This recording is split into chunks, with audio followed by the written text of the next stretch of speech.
Jesucristo, el testigo fiel, el primogénito de los muertos y el soberano de los reyes de la tierra, al que nos amó y nos lavó de nuestros pecados con su sangre.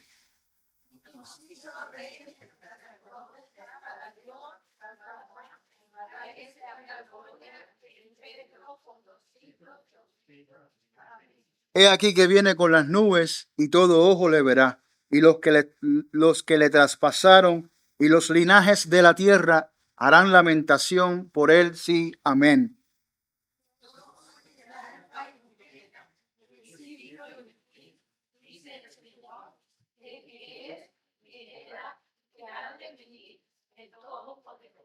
Yo, Juan, vuestro hermano y copartícipe vuestro en la tribulación y en el reino y en la paciencia de Jesucristo, estaba en la isla llamada Patmos por causa de la palabra de Dios y del testimonio de Jesucristo.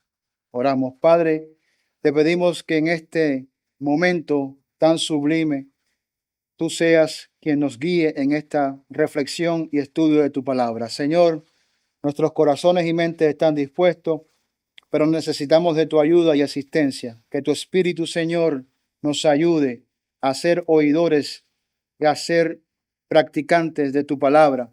Que el consejo de tu palabra pueda ser descubierto por nuestros corazones y atesorados como esa joya preciosa y valiosa de la cual depende hoy nuestras vidas. Señor amado, bendice tu palabra y que ella halle cabida en nuestros corazones y que fructifique nuestras vidas. Te lo pedimos en Jesús. Amén. Mis hermanos, lo primero que vamos a ver es de qué se trata este libro, cuál es el contenido, en qué consiste. ¿De qué trata este libro? ¿Cuál es el contenido? ¿Y en qué consiste? Juan se encontraba, como ustedes pueden ver, por causa del testimonio de Jesús, en un lugar que él no quiere estar. Juan está experimentando las persecuciones. Se dice que históricamente estos creyentes se encontraban cuando el emperador Domiciano Romano gobernaba y por ende se desataban varias persecuciones en contra de los judíos y la iglesia también.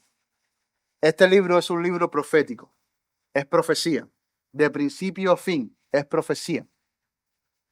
Y el título Apocalipsis básicamente significa lo que se está descubriendo, lo que se está descubriendo. Y es un mensaje profético que en el que debemos ser cuidadosos a la hora de interpretarlo. Entendiendo que es un libro profético, debemos ser muy cautelosos al darle una interpretación correcta a este libro. No debemos ser como aquellos historicistas que ven que el libro de Apocalipsis y la mayor parte de las profecías bíblicas se cumplieron en el año 70 en la destrucción de Jerusalén y del templo. Algunos dicen todo el contenido de Apocalipsis ya se cumplió y solamente esperamos el regreso de Cristo, pero no podemos pensar de esta manera porque el libro de Apocalipsis es una profecía y el Señor está dando esta revelación para que la iglesia se prepare para la llegada de esos acontecimientos. Entonces, no pudieron haber sucedido en un momento único en la historia y ya. Por eso es que el libro de Apocalipsis es un libro relevante para toda la iglesia de todos los tiempos.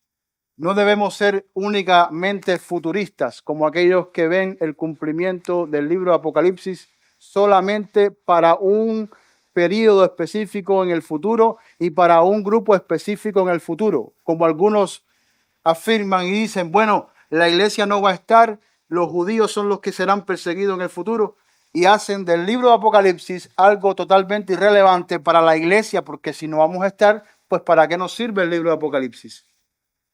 Tenemos que entonces saber que efectivamente es profecía y anuncian las cosas del futuro, pero es un libro relevante para todo el curso de la historia. Y cuando leemos el libro de Apocalipsis nos daremos cuenta que el Señor nos muestra la guerra existente entre la simiente de Satanás y la simiente de Cristo, la simiente de Dios. Una guerra a muerte que ocurre desde el propio Génesis, cuando Dios dice, pondré enemistad entre tú y la simiente de la serpiente, la simiente de la mujer. Y esa es la guerra que vemos desarrollándose en todo el curso de la historia. Es una guerra a muerte por parte de Satanás para destruir a los elegidos, al pueblo de Dios. En un momento en la historia, Satanás estaba empeñado en prevenir que viniera el Cristo. Pero vino Cristo. Y ahora Satanás está totalmente enfocado en la destrucción del pueblo de Dios, la iglesia, la descendencia de los hijos de Dios, aquellos que han sido salvos por la sangre de Cristo. Y esta es una guerra que no va a terminar hasta que Cristo venga. Entonces, cuando leemos el libro de Apocalipsis, en instancia veremos cómo Dios nos ilustra ese panorama de conflicto espiritual. Es una guerra espiritual y las guerras espirituales son peores que las guerras físicas. Las guerras espirituales son ganadas sobre las bases de la verdad y la mentira, el engaño que propone Satanás y el mundo o la verdad que propone Dios por medio de su palabra. Como decía un predicador, el arma más eficaz que ha usado el maligno en toda esta trayectoria y ha matado a tanta gente ha sido la mentira, y esa es el arma más efectiva de todas. Con otras palabras, hermanos, vivimos dentro de una guerra espiritual, de la cual tenemos que estar alertas de esta guerra espiritual. Este libro nos enseña eso y también nos enseña cuál será el final, cuál será ese momento en donde por fin el enemigo será vencido. ¿Cuál es la manera correcta? Yo diría que la manera correcta es ser bíblico, ser hermenéuticamente bíblicos, interpretar la Biblia como ella debe ser interpretada, interpretar los pasajes como ella requiere que sea interpretada.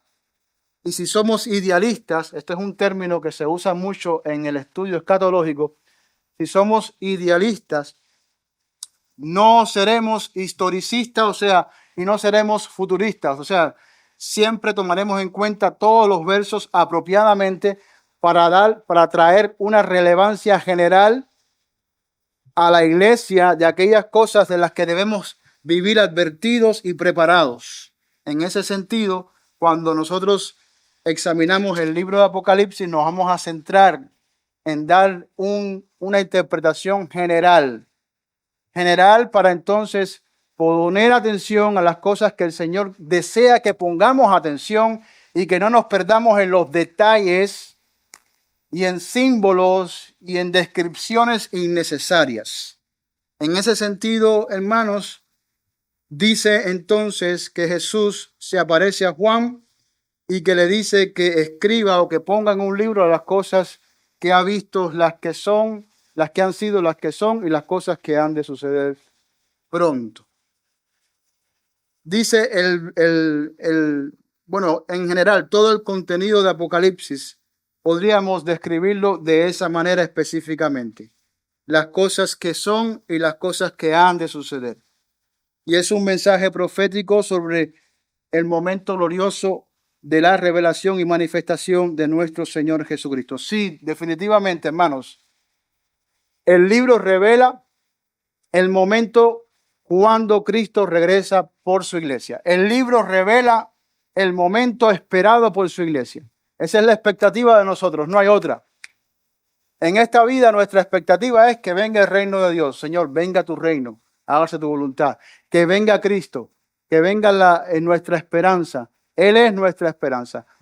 El libro de Apocalipsis nos va a ayudar a tener una visión celestial, a impulsar nuestras vidas a buscar aquellas cosas que pertenecen a las cosas de arriba, a las cosas del reino. No a fijar los ojos en las cosas de este mundo, sino en las cosas que permanecen. Y a esperar de todo corazón a Cristo Jesús, que viene entonces a librarnos de este siglo presente y a redimirnos de este mundo de pecado. Eso es lo que la iglesia anhela, eso es lo que esperamos.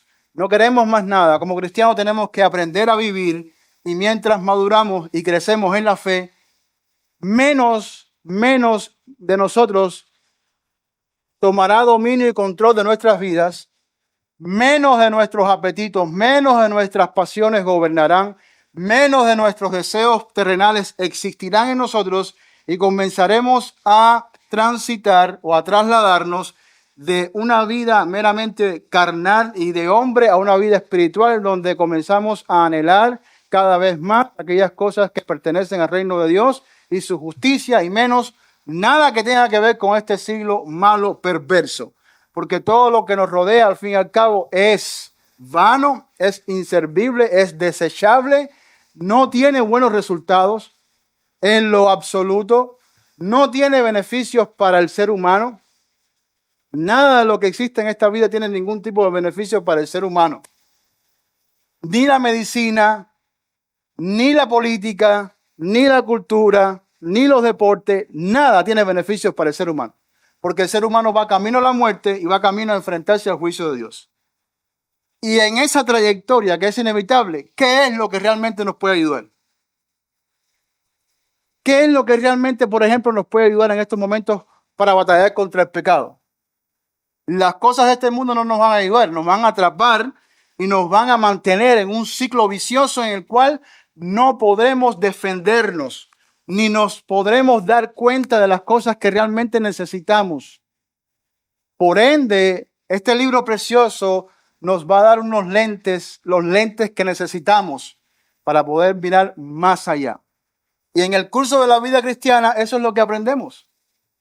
Y mientras crecemos y maduramos, eso es lo que aprendemos. Nos llenamos de la palabra de Dios y evacuamos las aguas pestilentes del mundo de nosotros y ya no vemos valor en ello y ya no tenemos el mismo interés que antes en esas cosas y ya no vemos nada atractivo, mas sin embargo la atracción y el valor lo comenzamos a ver en Cristo, en las cosas espirituales, y en ellas nos enfocamos y a estas cosas perseguimos y buscamos y vemos los resultados gloriosos que nos brindan las cosas espirituales en nuestras vidas, la transformación de nuestras vidas, de nuestros hijos, la transformación de nuestros hermanos, las bendiciones espirituales que vienen y cómo Dios nos va a usar y cómo Dios va a bendecir inclusive alrededor nuestro a aquellos que no conocen a Cristo, trayéndolos al camino del Señor.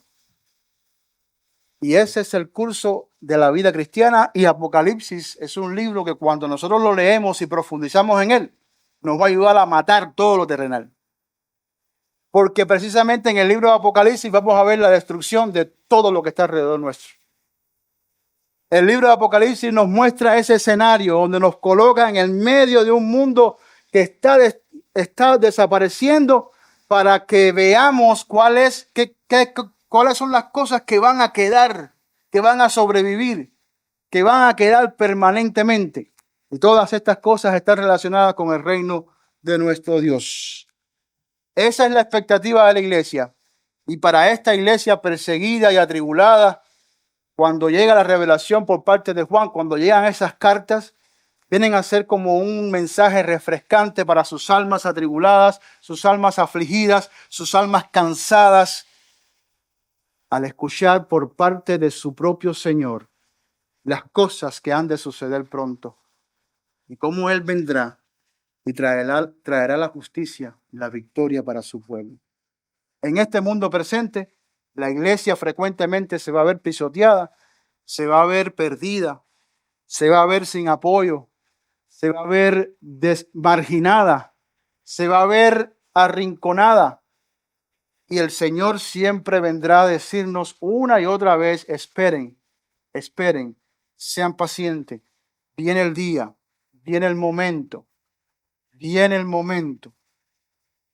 En el 1:3 dice: bienaventurado el que lee y los que oyen las palabras de esta profecía. Y en el 22:10 dice: me dijo, no selles las palabras de la profecía de este libro, porque el tiempo está cerca. El tiempo está cerca. Y en el 1:3 anteriormente leímos también lo mismo: el tiempo está cerca. Y esa frase se usa para referirse a aquellas cosas que inevitablemente vendrán repentinamente, súbitamente, indeteniblemente sucederán en el tiempo de Dios. Y aunque para nosotros se nos haga eterno que llegue, realmente son cosas predestinadas que llegarán en un momento rápido e inesperado. Todas estas alusiones a que el tiempo está cerca o a la cercanía de estos eventos se refieren a su repentino acontecimiento, que llegará ese día y esa hora que nadie sabe y que por lo tanto debemos ser vigilantes. Así también en el Antiguo Testamento, cuando se profetizaban, cuando los profetas profetizaban de los días de juicios que vendrían sobre Israel y sobre la nación, y cuando se profetizaba del Cristo que vendría, también ellos decían que vendrían prontamente, pero ellos tuvieron que aprender a esperar. No fueron cosas que sucedieron de la noche a la mañana. Por eso esos términos no significan literalmente que estas cosas van a suceder el próximo día o estas cosas van a suceder el próximo mes, sino que esas referencias nos indican la prontitud con la que Dios actuará para traer justicia cuando estas cosas comiencen a cumplirse y que por lo tanto la iglesia debe estar preparada en todo momento porque llegarán inesperadamente. Por ejemplo, en Romanos 16:20 dice, para que tengan idea de cómo se usa esta expresión, porque en muchas ocasiones vemos a Jesús y vemos a los apóstoles usar este lenguaje, está cerca, viene pronto, pero hace referencia no a que está a la vuelta de la esquina, sino más bien a que ese tiempo vendrá inevitablemente, inescapablemente, rápidamente por parte del Señor. Y el Dios de paz aplastará en breve a Satanás bajo vuestros pies. La gracia de nuestro Señor Jesucristo sea con todos vosotros. Ven, en breve dice. Eso se escribió ¿cuándo? En el primer siglo. Han pasado 2000 años.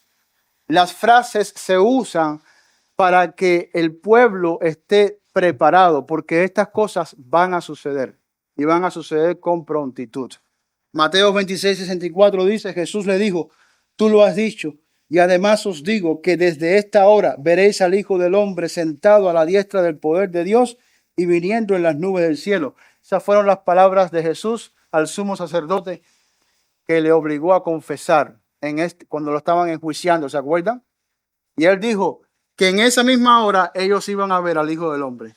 Pero eso no pasó en esa misma hora. Si ven, se usa un lenguaje que no significa literalmente que va a pasar en ese preciso momento, pero que definitivamente va a ocurrir y ellos lo van a ver en su momento, en su respectivo momento. Ese es el lenguaje que se usa aquí en Apocalipsis también. ¿Por qué digo esto? Porque algunos entonces dicen, oh, ven, aquí dice claramente que son cosas que han de suceder pronto.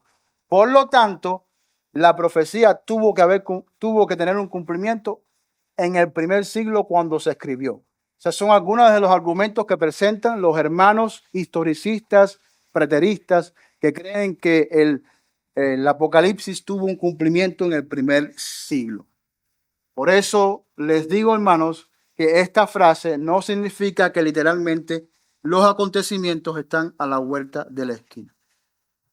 Asimismo vemos en Mateo 24, cuando el Señor comienza a dar las profecías sobre la destrucción del templo y su venida gloriosa, se usa ese lenguaje como para significar que parece decir que esos eventos están a punto de acontecer a la vuelta de la esquina. Pero es el tipo de lenguaje que se usa. No quiere esto decir que efectivamente iban a suceder tan pronto. Bien. El lenguaje entonces hace referencia al pronto cumplimiento inevitable de la profecía. Dice el capítulo 1 de Apocalipsis, versículo 7, he aquí que viene con las nubes y todo ojo le verá, y los que le traspasaron. El mismo que viene es el mismo que está dando esta revelación. Y todos los eventos que vemos entonces detallados aquí en este libro tienen que ver únicamente con ese día glorioso. ¿Se lo ven? Ese es el capítulo número 1. He aquí que viene con las nubes y todo ojo le verá. De eso se trata todo el libro. Ese es el corazón de todo el libro de Apocalipsis. Ese es el corazón de esa profecía. Ese es el corazón de toda la revelación. Por lo tanto, en la profecía, ¿quién está en el centro de la profecía? ¿Quién es el corazón de la profecía? Cristo. Él es el centro. Él es la razón por la cual la profecía se está dando. Y los acontecimientos, lo que va a suceder porque Él viene por las nubes del cielo. Yo soy el alfa y el omega, principio y fin, dice el Señor, el que es, el que era y el que ha de venir, el Todopoderoso. Y aquí Jesús, el que habla, se está declarando Dios. Esto es una referencia directa al Creador, a Jehová, al Señor. Él mismo se está presentando como el Dios Todopoderoso. Asimismo, como lo expresa Pablo en Colosenses 2:9, que cuando decía en él habita toda la plenitud de la deidad. Jesús es Dios. Y estos son uno de los versículos más aplastantes que existen para aquellos que afirman que Jesús no era Dios. Entonces vemos aquí en la revelación no a aquel Jesús débil que fue maltratado, que fue burlado, que fue escupido, que fue crucificado. No, ya no vemos a Jesús así. Aquí lo vemos tal cual Él es. Lo vemos aquí en una visión que prácticamente deja a Juan muerto. Solamente de mirarlo, Juan queda muerto al ver esta visión. Miren el versículo 12 como dice. Versículo 12. Y me volví para ver la voz que hablaba conmigo, y vuelto vi 7 candeleros. Y en medio de los 7 candeleros, a uno semejante al Hijo del Hombre, vestido de una ropa que llegaba hasta los pies, y ceñido por el pecho con un cinto de oro. Su cabeza y sus cabellos eran blancos, eran blancos, como blanca lana, como nieve. Sus ojos como llama de fuego, y sus pies semejantes a bronce bruñido, refulgente como en un horno, y su voz como estruendo de muchas aguas. Y tenía en su diestra 7 estrellas. De su boca salía una espada aguda de 2 filos, y su rostro era como el sol cuando resplandece en su fuerza. Cuando le vi, dice Juan, caí como muerto a sus pies. Y él puso su diestra sobre mí, diciendo: no temas, yo soy el primero y el último, y el que vivo y estuve muerto, mas he aquí que vivo por los siglos de los siglos. Amén. Y tengo las llaves de la muerte y del Hades. Escribe las cosas que has visto y las que son y las que han de ser después de esta. Y ahí podemos entonces ver cómo todo el contenido del libro de Apocalipsis se describe en esas últimas 3 frases: las cosas que has visto, las que son y las que han de ser después de esta. ¿Vemos a Jesús igual que lo vemos en los evangelios? No, este Jesús solo glorificado. Este Jesús tal cual Él es.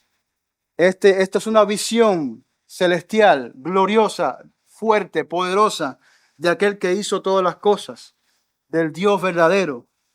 Esta es una visión de Cristo. Los profetas en el pasado tuvieron visión gloriosa de Dios y también cayeron como muertos.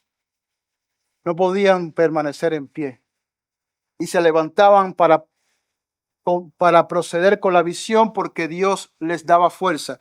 Aquí vemos exactamente lo mismo. Vemos al hombre frente a Dios y el terror de la gloria del Señor los tira al suelo y caen como muertos. El Señor dice: yo soy aquel que estuve muerto. Por si acaso alguien lee estos pasajes y dice: no, pero en este caso no se refiere a Jesús como tal, sino a Dios, al Padre. No, porque describe con precisión que estuvo muerto. Es aquel que murió, pero que ahora está vivo. Aquel que cuando resucita entonces tiene las llaves para abrir el Hades. O sea, tengo la potestad sobre los que descienden al Seol. Tengo la potestad sobre los que descienden a la muerte. O sea, yo soy el que determina quién se queda allí y quién sale. Yo soy quien reina ahora sobre el poder de la muerte. Así es como Jesús se presenta en este libro. Y cuando leemos todas estas descripciones que las iglesias las están escuchando, que están siendo atribuladas, que están en un mundo que no sabe qué va a suceder con ellos, ellos están siendo fortalecidos en el espíritu al saber que el Señor que está hablando es su Señor, que Él tiene el control absoluto sobre la vida y la muerte, que Él no es un hombre común y corriente que fue exaltado al cielo, no, Él es Dios que descendió y fue exaltado al cielo cuando fue humanado, cuando se humanó, y ahora Él reina y Él gobierna sobre todas las cosas. Ese es el Dios que está hablando. Ese es aquel que da la profecía. Ese es el contenido de la profecía. Todo trata acerca de Él. Y todo apunta hacia qué es lo que la iglesia debe esperar de Él. Todo es acerca de Cristo y de ese día glorioso. Lo que sea que el libro vaya a hablar está conectado a ese momento. No importa si nos hable de las estrellas, de los planetas, no importa. Todo está conectado al momento cuando Jesús será manifestado. Y este es el mensaje para la iglesia. 2, el propósito. ¿Cuál es el propósito del libro en sí? Bueno, el propósito entonces es alentar, consolar a los creyentes cuando están en medio de sus luchas contra Satanás y sus huestes. El libro da a conocer que en este conflicto entre Cristo y Satanás, Cristo es quien triunfa sobre Satanás, quien queda derrotado. Aun cuando Satanás y sus ejércitos hacen la guerra contra los santos en la tierra, quienes tenemos que soportar el sufrimiento, la opresión, persecución y muerte, aún así Cristo vence sobre el mal y sobre el maligno. Así que tenemos un mensaje de victoria para aquellos que están muriendo y para aquellos que están sufriendo. No es un mensaje que nos dice que seremos librados de nuestros sufrimientos. No vamos a encontrar esto en el libro de Apocalipsis en ningún lado. Por eso para muchos se le hace complicado leerlo, porque no tienen la visión completa de lo que la palabra de Dios dice sobre quién es Él, quiénes somos nosotros y cuál es su propósito para nosotros en este mundo. Y como cada cual, aún siendo cristiano, quiere imponer su propio criterio y propósito para su vida, y lo que hacen es reducir toda la revelación de Dios a un Dios más humano como nosotros. ¿Qué hacen? ¿Qué terminan haciendo con todo lo que Dios ha hablado? Lo que está escrito aquí, dicen algunos, es básicamente un mensaje de Dios para bendecirme. Un mensaje de Dios para bendecirme. Y bendecir para ellos significa que todo vaya bien, que todo le salga bien, que todo esté tranquilo. Pero cuando escudriñamos la palabra del Señor, nos damos cuenta que Dios nos ha entregado a este mundo, nos ha dejado en este mundo, nos ha puesto para enfrentarnos a los riesgos, a los peligros, a la guerra espiritual, a la guerra cruda y a los sufrimientos de este mundo perverso. Y en medio de todo eso, a pesar de todo esto, Él será vencedor y nosotros seremos vencedores junto con Él. Esto es algo que a veces es difícil de comprender porque queremos humanizar las Escrituras, queremos que las Escrituras hablen lo que yo pienso y lo que yo creo, cuando debería ser a la inversa. Dejemos que Dios hable lo que Él es, lo que Él piensa a nuestras vidas. Dice el mismo Juan en los primeros versos: yo, Juan, hermano de ustedes y compañero en la tribulación y reino y resistencia paciente que tenemos en Jesús, estaba en la isla de Patmos por causa de la palabra de Dios y el testimonio de Jesús. Yo mismo, el que está redactando esta profecía, está padeciendo los mismos padecimientos de martirio que viene para la iglesia. Y la expresión cuando dice, soy partícipe de las aflicciones, pero también soy partícipe del reino. Dice, compañeros en la tribulación y compañeros en el reino. Y esta expresión reino tiene relación con la tribulación, pues en este mundo ambas cosas están estrechamente relacionadas, están estrechamente unidas. Miren el 14:22, confirmando los ánimos de los discípulos. Hechos 14:22, confirmando los ánimos de los discípulos, exhortándoles a que permaneciesen en la fe y diciéndoles que es necesario que a través de muchas tribulaciones entremos en el reino de Dios. El reino de Dios y las tribulaciones están unidas. Todos los que transitan hacia el reino de Dios y son del reino de Dios padecerán tribulaciones.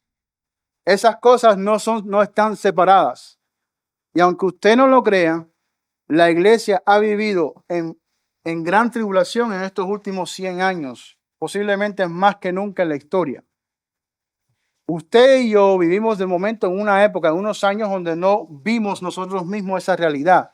Pero aún ahora mismo que usted y yo estamos hablando, hay creyentes que están siendo ejecutados, hay creyentes que están siendo quemados, hay creyentes que están siendo perseguidos en muchas partes del mundo. Nosotros mismos vemos la hostilidad de la cultura en contra de Cristo. Toda la cultura alrededor es en contra de Cristo. Nosotros podemos ver que el gobierno está en contra de Cristo. Lo que pasa es que ahora mismo no tienen las herramientas necesarias para llevarnos ante los jueces y para llevarnos a las cárceles. Pero créanme, están trabajando arduamente para que eso se logre. Arduamente. La tribulación y el reino están unidos. Todos los que vamos al reino padeceremos persecución. Como dice otro pasaje en la Biblia, todos los que quieran vivir justamente padecerán persecución, serán perseguidos, serán aborrecidos por este mundo perverso. Y eso es así. Reino, tribulación y paciencia. Esa es otra palabra que está unida, está muy relacionada al contexto de la vida cristiana. Reino, tribulación, paciencia. Todas estas palabras están totalmente conectadas y muy relacionadas entre sí. Dice 2 Timoteo 2, del 11 al 12, las siguientes palabras. Palabra fiel es esta: si somos muertos con Él, también viviremos con Él. Si sufrimos, noten, también reinaremos con Él. Si le negaremos, Él también nos negará. Y aquí entonces donde vemos el sufrimiento va con nosotros.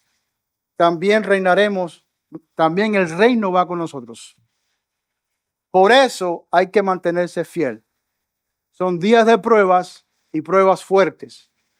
Y esta vida cristiana en donde queremos permanecer fiel requiere paciencia.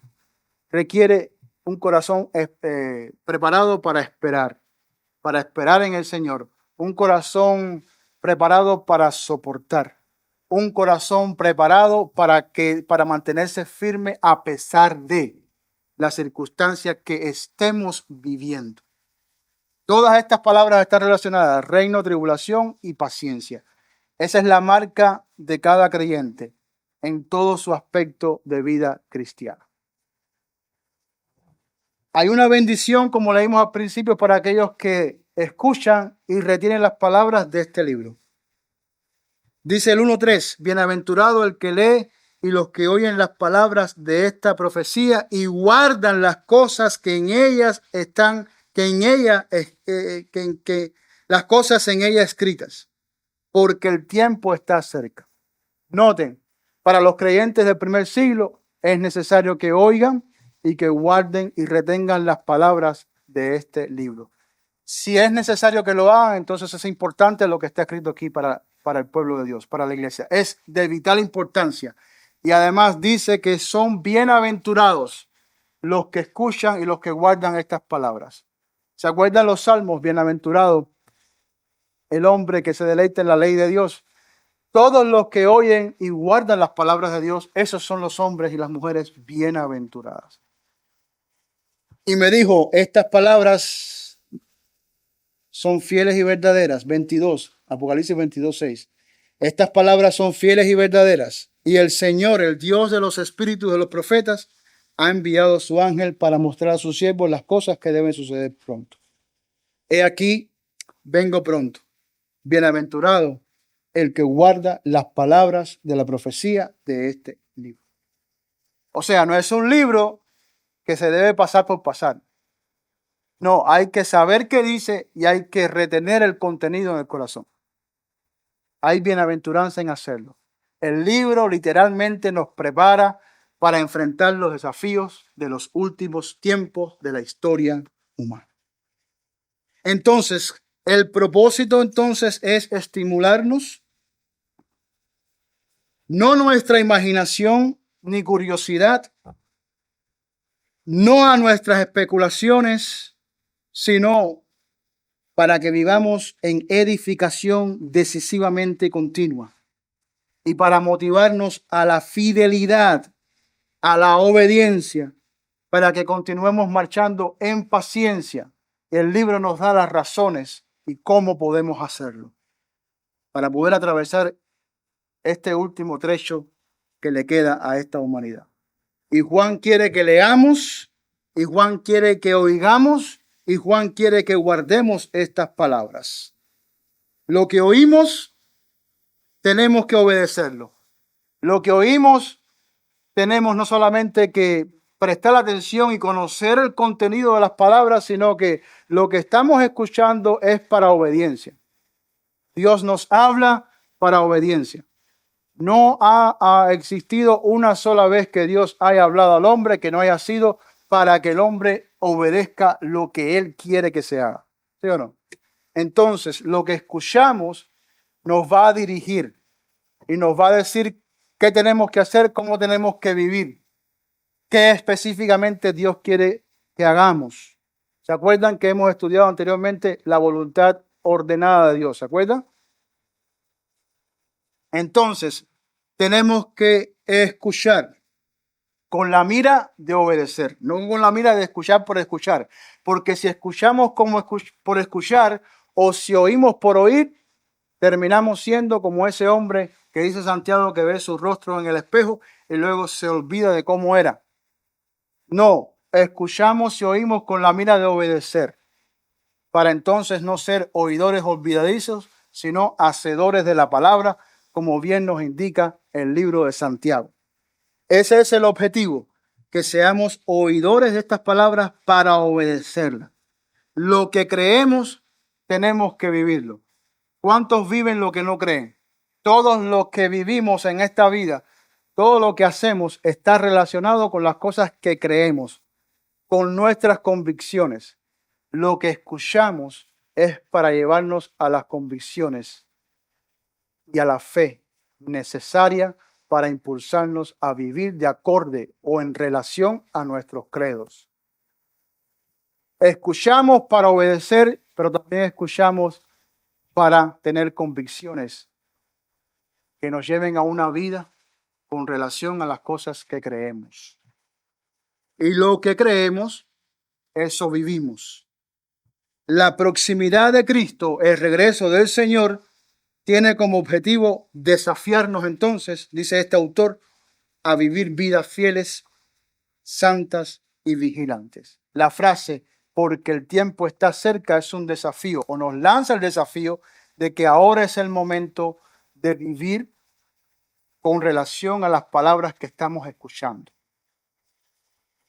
En otras palabras, en consecuencia del mensaje, debemos vivir conforme a lo que estamos aprendiendo. Como Cristo viene y vence al mundo y vengará a sus santos, a la iglesia, y llevará a su pueblo a un estado de bienaventuranza, nosotros no tenemos por qué vivir entonces de acorde a los conceptos y a los criterios de esta vida presente. No tenemos que rendirnos ante las demandas de este tiempo presente, ante las demandas de este mundo presente. Tenemos que vivir de acorde al señorío de Cristo. Él es quien viene y Él es quien vengará nuestra sangre, nuestros martirios, nuestras lágrimas. Él es quien ha hecho de nosotros su esposa y Él es quien nos ha concedido entrar en su reino. A Él nos debemos y a Él debemos vivir obedeciendo. Todo el contenido del libro entonces es de vital importancia para la iglesia y debe ser guardado en el corazón, obedecido y proclamado. Dice Apocalipsis 22:18 las siguientes palabras. Yo testifico a todo aquel que oye las palabras de la profecía de este libro, Y si alguno añadiere a estas cosas, Dios traerá sobre él las plagas que están escritas en este libro. Y si alguno quitare de las palabras de este libro de la profecía, Dios quitará de su parte del libro de la vida y de la santa ciudad y de las cosas que están escritas en este libro. Así de importante entonces son las cosas que Dios habló por medio de Juan en esta revelación. Número 3, y terminamos con esto. ¿Para quién entonces es esta profecía? Para nosotros, para la iglesia, ¿verdad? ¿Quiénes son los destinatarios de esta carta, de esta profecía, de esta revelación? Esta profecía, en primer lugar, la recibe Juan directamente del Señor. Miren cómo dice el 1:1. Es la revelación de Jesucristo que Dios le dio para manifestar a sus siervos las cosas que deben suceder pronto, y las declaró enviándolas por Juan, por medio de su ángel, a su siervo Juan, que ha dado testimonio de la palabra de Dios y del testimonio de Jesucristo y de todas las cosas que has visto. Entonces, noten el testimonio que Jesús recibió del Padre, ¿sí o no? Dice, la revelación de Jesucristo que Dios le dio para manifestar a sus siervos las cosas que deben suceder pronto. Todo lo que Jesús habla está en total coordinación y conexión con lo que habla su Padre. No hay un momento en el cual Jesús ha hablado en disonancia o en contradicción de lo que ha hablado su Padre. No hay una instancia en el testimonio de Cristo que lo vemos actuar separado de lo que su Padre le pidió que hiciera y de lo que su Padre le pidió que dijera. Esto es una revelación que trasciende, que está dentro de los marcos de la Trinidad, Padre, Hijo y Espíritu, y que ahora viene entonces a un siervo, a Juan, y lo hace, dice el texto, por medio de su ángel. Jesús entonces habla lo que el Padre le ha dado por hablar. En Juan 12:49-50, por ejemplo, vemos esta realidad cuando Jesús dice, porque yo no he hablado por mi propia cuenta, el Padre que me envió, Él me dio mandamiento de lo que he de decir y de lo que he de hablar. Y sé que su mandamiento es vida, así pues, lo que yo hablo, lo hablo como el Padre me lo ha dicho. Las palabras de Jesús entonces son reveladas por medio de su ángel.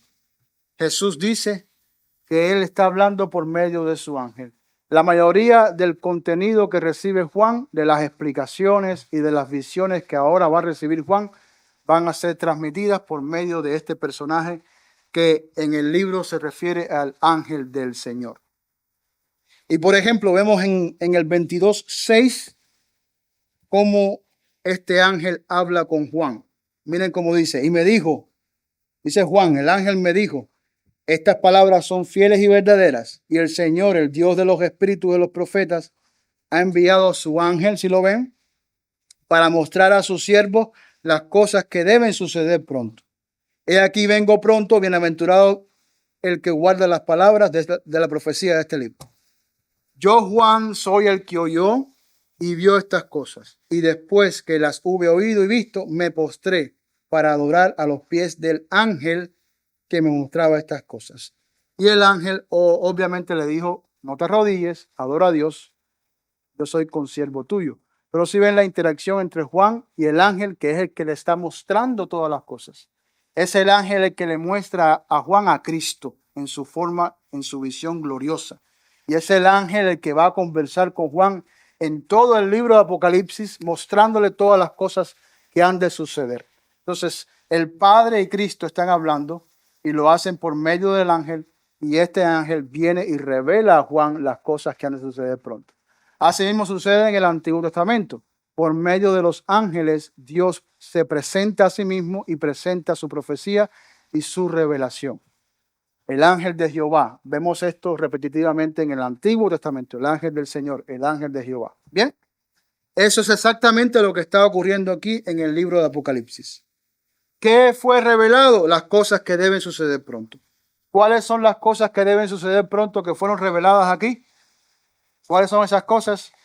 Todas las que tienen que ver con la manifestación gloriosa del día del Señor. Más allá, más allá de eso, no tenemos que buscarle. Esas son específicamente las cosas que deben suceder pronto. Así que nosotros podemos decir, ¿qué es lo que se avecina en el futuro? ¿Qué es lo que se avecina en el futuro para este mundo? ¿Qué se avecina? Un cometa que va a estrellarse contra la Tierra y va a causar la destrucción de todos los países y de las naciones. ¿Qué será? Un terremoto que va a acabar con todos los países. Una tercera o cuarta guerra mundial que va a destruir a todas las naciones. No. ¿Qué es lo que se avecina? El día del Señor. Eso es lo que se avecina en el futuro. Ese es el futuro para este mundo. Quiera las personas aceptarlo o no. Quiera las personas entenderlo o no. Ese es. Entonces Jesús revela esta profecía por medio de su siervo Juan. ¿Por qué por medio de su siervo Juan? Porque son los hombres escogidos específicos por Dios para traer este testimonio a la iglesia. Dios no habla por medio de cualquier persona, ¿verdad que no? Él elige y escoge a personas específicas y habla en un tiempo específico. Y estos son siervos de Dios específicamente. Y Dios elige, cuando Él habla, a los testigos que vieron su gloria.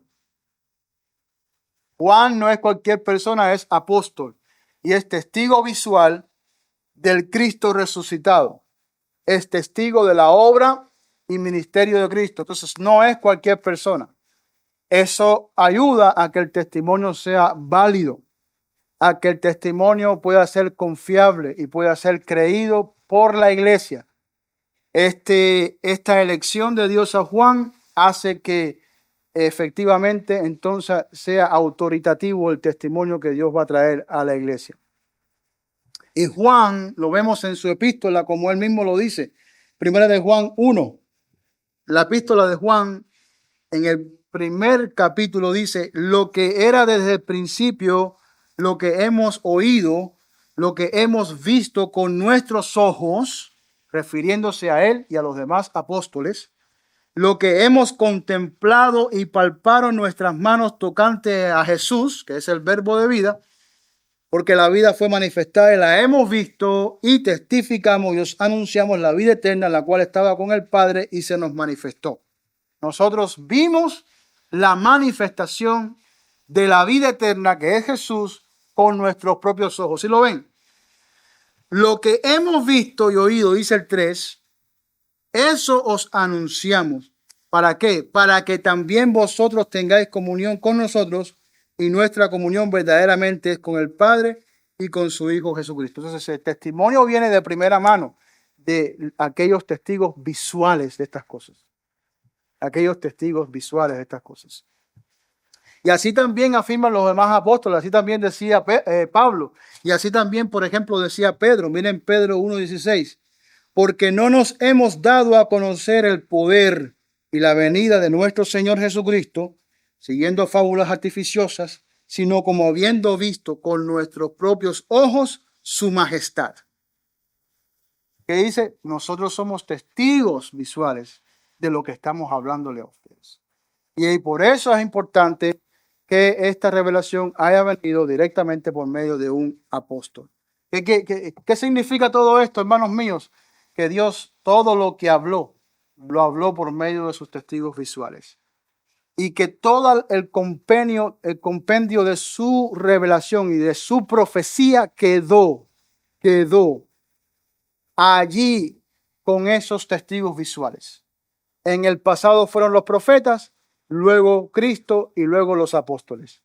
¿Esto qué quiere decir? Que ya no tenemos que esperar a ninguna otra profecía, ni a ningún otro profeta, porque ya a partir de los apóstoles ya nadie es testigo visual, ¿verdad que no? Ya pasó el tiempo, ya nadie es testigo visual. Por eso es que no pueden existir apóstoles hoy y tampoco pueden existir profetas. Profetas como tal, no pueden existir. ¿Bien?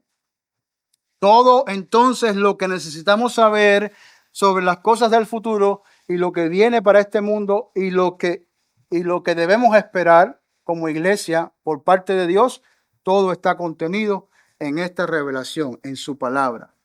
Y la última profecía, la última vez que Cristo habló, fue esta, la que encontramos aquí en el libro de Apocalipsis. Esa fue la última vez que Jesús habló. La última vez. Y qué bueno porque nos dejó los más detalles posibles de las cosas que habían de suceder con relación a su regreso. El testimonio de Juan entonces es infalible porque él es testigo visual. Y cuando él redacta toda esta profecía, fue inspirado por el Espíritu Santo de Dios, con lo cual entonces confirmamos que efectivamente es palabra del Señor. Dice yo, Juan, en el 22:8, soy el que oyó y vio estas cosas. Y después que las hube oído y visto, me postré para orar a los pies del ángel que me mostraba estas cosas. Él me dijo, mira, no lo hagas porque yo soy consiervo tuyo, de tus hermanos, los profetas, y de los que guardan las palabras de este libro. Adora a Dios. Los ángeles son consiervos de nosotros. Y esto lo vamos a ver un poquito más cuando vayamos al mensaje de las iglesias. Los ángeles trabajan, son siervos que Dios ha colocado para el cuidado de su pueblo. En todo el curso del plan de redención hasta el final de los tiempos. No son dioses, no se les pide a los ángeles. No son dignos de adorar, solamente Dios es digno de adorar. El mensaje profético es para sus siervos. ¿Para quién es este mensaje? Para la iglesia. Lo dio Dios por medio de su ángel a Juan. Es para sus siervos, son para sus siervos y es para la iglesia. Lo que significa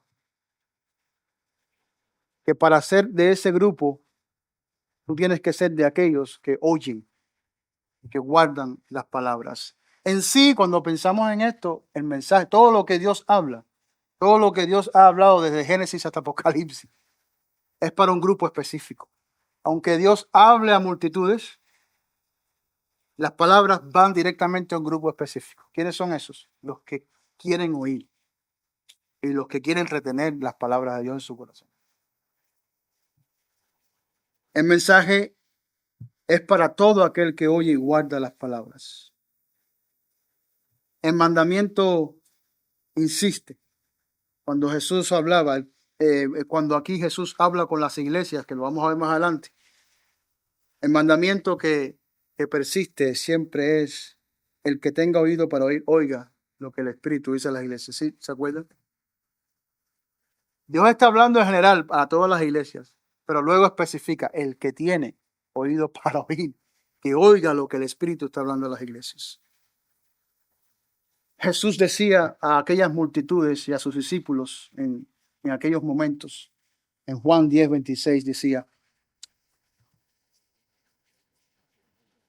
pero vosotros no creéis, hablándole a aquellos que se mantenían incrédulos a su testimonio, pero vosotros no creéis porque no sois de mis ovejas, como os he dicho. ¿Cuál es la diferencia entre los que son y no son ovejas del Señor? Miren como dice el 27. Mis ovejas oyen mi voz y yo las conozco y me siguen. Entonces, ¿para quién es el destinatario de esta carta? Finalmente, los siervos de Dios, la iglesia, pero más específicamente, los que tienen oídos para oír. Y ese es el punto a donde quiero llevarlos a ustedes. Y esto es muy importante, porque si no, el libro de Apocalipsis va a ser como otro libro en la Biblia, de los que tantas personas leen, pero no oyen. Y literalmente podemos estar escuchando un discurso por 2 horas, si es posible, y no oír nada de lo que se dijo. Y no retener nada de lo que se dijo, y no guardar nada de lo que se dice. Las palabras que Dios habla, el Dios de los cielos que ha creado todas las cosas, y el que tiene nuestras vidas en sus manos, el que tiene la decisión de nuestro destino final en sus manos, son para ser escuchadas. No son para ser olvidadas ni menospreciadas. ni tiradas a la basura, ni desechadas como un papel. Son para prestar mucha atención. De todas las personas importantes a las que usted le ha prestado atención en toda su vida, Dios es la más importante. Si llegaste a ese trabajo y dijiste, este es mi primer día, tengo que abrir los ojos bien abiertos, tengo que tener los ojos bien abiertos y los oídos bien abiertos, porque no voy a buscar el problema el primer día. Voy a escuchar todo lo que me van a decir, todo lo que se requiere el trabajo, y voy a prestar mucha atención. Y esto está, esas 8 horas de usted allí, en su primer día de trabajo, usted está bien pendiente a todo lo que se le dice. De todas las personas importantes a las que usted ha prestado atención, Dios es la más importante. Miren cómo dice Jesús una vez más en el 14, Juan 14, 21. El que tiene mis mandamientos y los guarda, está la palabra clave. Ese es el que me ama. ¿Cuántos recibieron los mandamientos del Señor? Muchos. Pero miren cómo el Señor es específico. El que tiene mis mandamientos. ¿Cuántos tienen sus mandamientos? Muchos. Pero ahora viene la diferencia. Y los guarda. ¿Qué significa guardarlos? Obedecerlos, llevarlos, vivirlos, practicarlos, ¿verdad? Porque muchos lo oyeron, muchos conocieron los mandamientos de memoria, los recitaban en las sinagogas, en las plazas. Pero dice el Señor, el que lo tiene y lo guarda, ese es el que me ama. Y el que me ama será amado por mi Padre, y yo le amaré y me manifestaré a él. A él. Fíjate cómo habla de un individuo específico. Le dijo Judas, no el Iscariote, Señor, ¿cómo es que te manifestarás a nosotros y no al mundo? Respondió Jesús y le dijo, el que me ama, mi palabra guardará, y mi Padre le amará, y vendremos a él y haremos morada con él. El que no me ama no guarda mis palabras, y la palabra que habéis oído no es mía, sino del Padre que me envió. Las palabras que están siendo transmitidas aquí en el libro de Apocalipsis no son palabras caprichosas del Hijo, no son palabras que el Hijo decidió revelar a Juan porque quiso. No, él está obedeciendo a su Padre y él está trayendo un testimonio que el Padre considera que es de vital importancia para la iglesia. Y por lo tanto son palabras a las que debemos prestar mucho oído. Entonces, hermanos, finalmente es la iglesia específica, no como el cuerpo místico de Cristo universal, de todo pueblo, tribu, nación que ha confesado a Cristo Jesús como Señor y Salvador, sino el cuerpo místico de los elegidos, de aquellos que tienen oídos para oír. Esa es la iglesia que ha de recibir estas palabras. Esa es la iglesia destinataria de esta profecía. Por eso Juan en el 1:4 dice, Juan, le dijo el ángel, Juan, a las 7 iglesias que están en Asia, gracia y paz a vosotros, del que es y el que era y el que ha de venir, y de los 7 espíritus que están delante de su trono.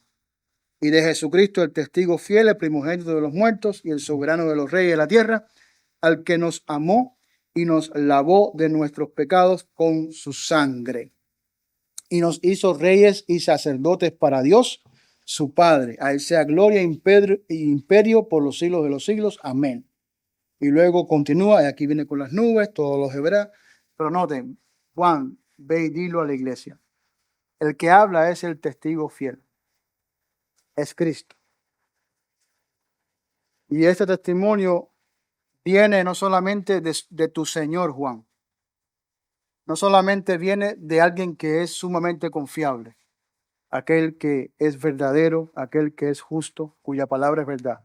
Sino que este testimonio viene también de aquel que los amó y dio su sangre por ustedes. Y todas estas palabras son importantes para que entonces el testimonio, cuando llegue a ser revelado, entonces haya cabida en el corazón de aquellos que confían en el Señor y han sido lavados por su sangre. El Señor termina diciendo, yo soy el alfa y el omega, el principio y el final. Y literalmente, Jesús es el principio y el final. Porque por medio de él vinieron todas las cosas a la existencia. Y aquí en el libro de Apocalipsis, por medio de él, todas las cosas terminarán. Literalmente, él es el principio y el final de todas las cosas. Conclusión, los que escuchan y leen las palabras de estas profecías y obviamente de toda la escritura,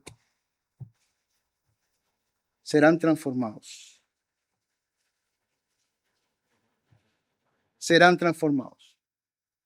Sus acciones demostrarán que son verdaderamente hijos de Dios y discípulos de Cristo. Y el llamado es a conservar estas palabras escritas, las cuales nunca perderán su poder y nunca perderán su autoridad en la vida de aquellos que viven para obedecer a Cristo. Qué vital esto, ¿verdad? Que las palabras del Señor nunca pierdan su poder y su autoridad en la vida de nosotros. ¿Por qué? Porque el tiempo está cerca. Qué bonito termina el libro de Apocalipsis en el 22:6 cuando dice, estas palabras son fieles y verdaderas. El Señor, Dios de los espíritus de los profetas, ha enviado a su ángel para mostrar a sus siervos las cosas que deben suceder. He aquí, vengo pronto. Bienaventurado el que guarda las palabras de la profecía de este libro. Yo, Juan, soy el que oyó y vi estas cosas, y después que las hube oído y visto, me postré a orar a los pies del ángel que me mostraba estas cosas. Pero él me dijo, mira, no lo hagas, porque yo soy consiervo tuyo de tus hermanos los profetas, de los que guardan las palabras de este libro. Adora a Dios. Y me dijo, no sigue las palabras de la profecía de este libro, porque el tiempo está cerca. Y miren cómo termina esta parte, hermanos. Esta es muy importante, porque aquí se describe entonces qué es lo que cada cual va a hacer con lo que está escrito. Y dice, el que es injusto, el 11, sea injusto todavía. Y el que es inmundo, sea inmundo todavía. Y el que es justo, practique la justicia todavía. Y el que es santo, santifíquese todavía. He aquí vengo pronto y mi galardón conmigo para recompensar a cada uno según sea su obra.